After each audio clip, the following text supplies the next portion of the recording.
हमारा next topic है the respiratory system. Respiration is the process in which oxygen is taken in. Respiration वो process है जिसमें हम ऑक्सीजन को लेते हैं इन अंदर की तरफ, and carbon dioxide is released from the body, और कार्बन डाइऑक्साइड को बॉडी से बाहर कर दिया जाता है। During this process there is a break down of food, और इस प्रोसेस के दौरान जो हमारा फूड होता है वो ब्रेक हो जाता है, यानी स्मॉल पार्ट्स में डिवाइड हो जाता है।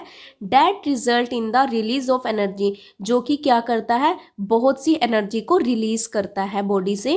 The respiratory system in human beings consist of the following organs, और जो रेस्पिरेटरी सिस्टम है ह्यूमन बींग्स में उसके कई ऑर्गन्स हैं जिनको हम रीड करेंगे। ये डायग्राम में भी दिखाई दिया, जैसे ये सारे के सारे organs, nasal cavity, larynx, windpipe, lungs and diaphragm, इन सबको हम वन बाय वन रीड करेंगे। तो सबसे पहले है हमारे पास नेसल कैविटी। नेसल मतलब नाक, कैविटी मतलब वही गुफा टाइप में जो बनी होती है। Air enters the nose through the nasal cavity, जो एयर है, हवा है, वो हमारी नाक के थ्रू ही जाती है, ठीक है, अंदर नाक के थ्रू जाएगी नेसल कैविटी में। As air passes through the nasal cavity, जैसे ही हवा जाती है नेसल कैविटी के अंदर, इट गेट्स वार्म्ड अप, वो गर्म हो जाती है, एंड ऑल्सो गेट्स फिल्टर, ठीक है, वो गर्म हो जाती है और वो फिल्टर करती है, ठीक है, यानी कि फिल्टर करती है, यानी कि जो इम्प्योरिटीज़ हैं, डस्ट वगैरह, उसको बाहर ही रहने देती है, उसको अंदर नहीं जाने देगी। The hair present in the nostrils, जो बाल होते हैं हमारी नोस्ट्रिल्स, नाक में, ठीक है, नाक के अंदर बाल होते हैं। Stop the dust and germs, वो किसको रोकते हैं, डस्ट, धूल को, मिट्टी को, और जम्स, कीटाणुओं को, from entering the respiratory system, respiratory system तक जाने से रोकते हैं, ठीक। क्योंकि अगर मान लीजिए कि हमारी नाक में बाल ना होते, ठीक है, क्वेश्चन पूछ लिया जाता है कि क्या काम होता है इनका। अगर हमारी नाक में बाल ना होते तो डस्ट है, ठीक है, मिट्टी वगैरह है, जम्स वगैरह है, जैसे हम सांस लेते तो वो भी हमारी बॉडी के अंदर चले जाते, जो कि हमारी रेस्पिरेटरी सिस्टम को आगे डिस्टर्ब कर देते, ठीक है, तो हमें ऐसे में सांस लेने में भी या दिक्कत हो जाती। नेक्स्ट हमारे पास pharynx. The nasal cavity leads into an organ called the pharynx, जो नेसल कैविटी है, ठीक है, इनटू एन ऑर्गन, उसमें जो ऑर्गन होता है उसको कहेंगे हम।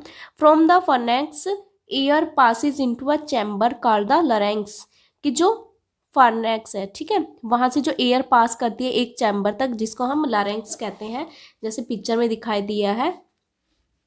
The larynx produces sound and is also called the voice box, और जो लारेंक्स होता है, ठीक है, लारेंक्स होता है, इसको हम क्या कहते हैं, वॉइस बॉक्स भी कहते हैं। The opening of pharynx into larynx is guarded by a valve called the epiglottis, और जो ओपनिंग होती है, ठीक है, फरेंक्स की, जहाँ से ये ओपन होता है वहाँ से लेकर लारेंक्स तक, इसको एक वॉल्व होता है जो इसको गार्ड करेगा, इसकी सेफ्टी करेगा, ठीक है, उसको हम कहेंगे epiglottis. This valve closes this opening when we take in the food, और ये वॉल्व बंद हो जाता है, ठीक है, क्लोजेज दिस ओपनिंग, ये वॉल्व है जो उसकी ओपनिंग को बंद कर देता है, कब, जब हम इसमें फूड लेते हैं। It keeps it open during breathing, और ये ओपन कब होता है, जब हम सांस लेते हैं। नेक्स्ट टॉपिक है हमारे पास windpipe. The wind pipe is the delicate muscular tube, जो विंड पाइप है एक डेलिकेट नाजुक सी मस्कुलर ट्यूब होती है, situated in front of the food pipe, जो कहाँ पे होती है, हमारी फूड पाइप के फ्रंट में, सामने होती है। इन द नेक, हमारी गर्दन में। It is about 12 centimetre in length, लंबाई है इसकी 12 सेंटीमीटर, और इसका जो डायमीटर है वो होता है हमारा 2.5 सेंटीमीटर, इसका डायमीटर है। The wind pipe gets divided into 2 parts, और जो विंड पाइप होता है वो 2 पार्ट्स में डिवाइड हो जाता है, जिसे हम ब्रोंची कहते हैं। As it enters the lungs in the chest cavity, और ये कहाँ पे, जो ब्रोंची होता है ये, ठीक है, कहाँ पे हमारी लंग्स के अंदर चला जाता है, चेस्ट के अंदर, चेस्ट कैविटी में, ठीक है, जैसे ये दिखाई दिया कि यहाँ पे ये है हमारा, ये लंग्स का स्ट्रक्चर बनाई दिया है, ठीक है, और इसके अंदर ये क्या, स्मॉल ऐसे ये ब्रांचेस की फॉर्म में बना हुआ है ना, ये ब्रोंचीज बनी हुई है। नेक्स्ट अब हम पढ़ेंगे लंग्स, फेफड़े। The bronchi lead into the lungs, जो ब्रोंची होती है, ठीक है, वो कहाँ पे होती है, लंग्स में। Which are situated on either side of the chest cavity, जो हमारी चेस्ट की तरफ होती है। Lungs contain a number of air sacs and blood vessels. अब लंग्स है, ठीक है, ये हमारा लंग्स का डायग्राम है। इसके अंदर क्या क्या होते हैं, बहुत से एयर सैक्स ये दिखाई दिए हैं, ठीक है, एयर सैक्स होती हैं एंड ब्लड वेसल्स होती है। When air enters the lungs, अब जैसे ही हवा हमारे लंग्स के अंदर जाएगी तो जो ब्लड वेसल्स होते हैं, जो भी एयर सैक्स के चारों तरफ जो भी ब्लड वेसल्स होते हैं, वो ऑक्सीजन को ले लेते हैं और कार्बन डाइऑक्साइड को और पानी को बाहर कर देते हैं। Oxygen is carried by the blood to different parts of the body. Oxygen को कौन कैरी कर लेगा, ऑक्सीजन को ब्लड ले लेगा, किस लिए, वो उसको अलग अलग पार्ट्स तक, बॉडी के अलग अलग पार्ट्स तक पहुंचाएगा। इन रिटर्न, और उसके बदले में कार्बन डाइऑक्साइड और water vapour from the blood enter the lung and are thrown out through the nose. और बदले में ये क्या करेगा, कार्बन डाइऑक्साइड और वाटर वेपर को ब्लड से लेगा और एंटर कर देगा किसके अंदर, लंग्स के अंदर। और जो भी वाटर है जैसे कि, और उसको क्या है, थ्रो कर देगा कहाँ पे, नोज के थ्रू बाहर कर देगा, ठीक है। नेक्स्ट है हमारे पास diaphragm. Lungs can not move by themself, जो लंग्स होते हैं हमारे वो खुद ही क्या है, मूव नहीं कर सकता।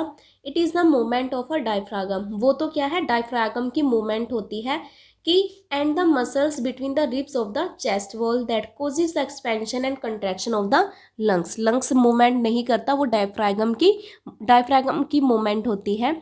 और जो मसल्स हैं किस किस के बीच के, जो हमारी रिब्स और चेस्ट, ठीक है, चेस्ट वॉल हमारी छाती की जो वॉल है उसके बीच की, जो क्या करता है, किसका कारण होता है, एक्सपेंशन एंड कॉन्ट्रैक्शन, फैलने और सिकुड़ने में, किसके, लंग्स के फैलने और सिकुड़ने में हेल्प करेगा, उसका कारण है ये। दस ब्रीथिंग टेक प्लेस, और इस तरह से क्या हम सांस ले पाते हैं।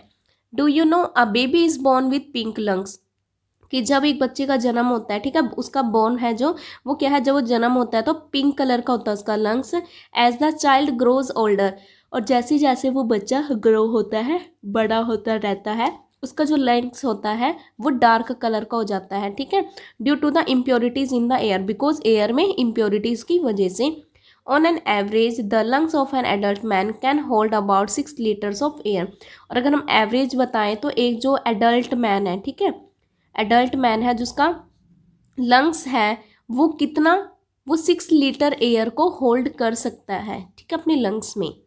Air can shoot out of us as fast as a motor bike, air भी क्या शूट आउट कर सकता है उसको, ठीक है, हमें जितनी क्या मोटर बाइक फास्ट चलती है। ड्यूरिंग स्नीजिंग, जब हमें छींक आती है, air rushes out at about 160 kilometre per hour. जिस टाइम हमें छींक आती है उस टाइम जो एयर है 160 किलोमीटर पर आवर की स्पीड से रश करेगा। नेक्स्ट है हमारे पास activity 3, breathe out some air from your mouth on a clean mirror.